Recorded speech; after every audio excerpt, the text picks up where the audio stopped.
Sheldon Adelson is a mega-rich GOP donor and activist. You've probably heard his name before if you followed the 2008 or 2012 elections. If I'm not mistaken, I think he was the guy that was considered Newt Gingrich's sugar daddy. He almost solely financed Newt Gingrich's failed presidential run. And then also, I believe he gave a tremendous amount of money to Rick Santorum as well.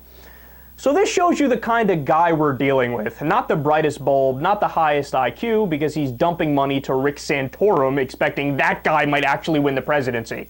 The guy who wants to replace the Bill of Rights with the Ten Commandments. Yeah, he has a shot. Well, Adelson, of course, is a multi-billionaire. He's got more money than he knows what to do with, and he also looks like he's about 176 years old, so I don't know how much longer he'll enjoy those multi-billion dollars. And he's made his fortune through casinos. Now, right off the bat, I think that's kind of curious because when you think about conservatism, when you think about right-wing politics, you think about so-called traditionalism, and you think of Christian values, so to speak. And of course, the Catholic Church and Christians are supposed to be against gambling. This is something that's considered, you know, a heathen-like activity.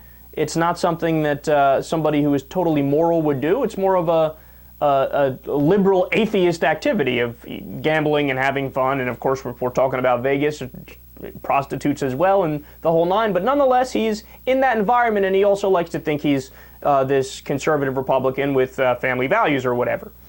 Well, he's a self-described capitalist as well, no surprise there, and he loves the free market, or he pretends to love the free market.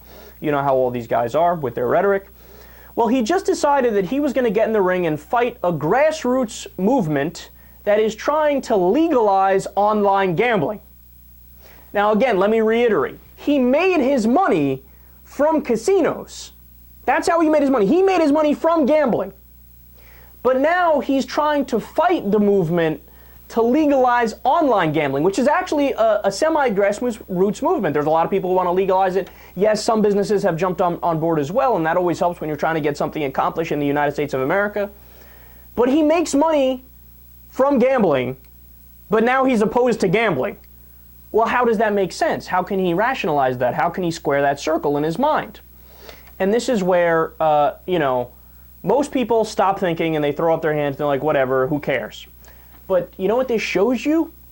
This shows you that Sheldon Adelson and all these other multi-billionaire Republican donors and everybody on that side of the aisle, they don't give a damn about actual principle. You think he cares about the virtues of capitalism? Or he can explain to you in a concise way that's educational why the free market is the right system? He doesn't even want a free market. He doesn't even want actual capitalism. If he did, he would be fighting to legalize online gambling as well. But the reason why he's opposed to it is because it'll cut into his profits. Less people will go to his casino if they could sit in their bed on a Saturday morning, drink some coffee, and play online poker.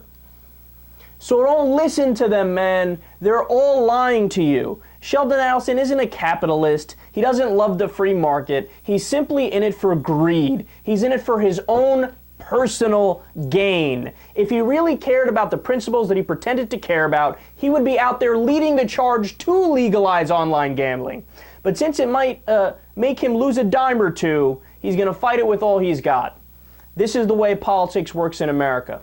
Whatever a billionaire's pet cause is, they can go ahead and fight and usually win on the issue because they buy our entire Congress and all of our representatives.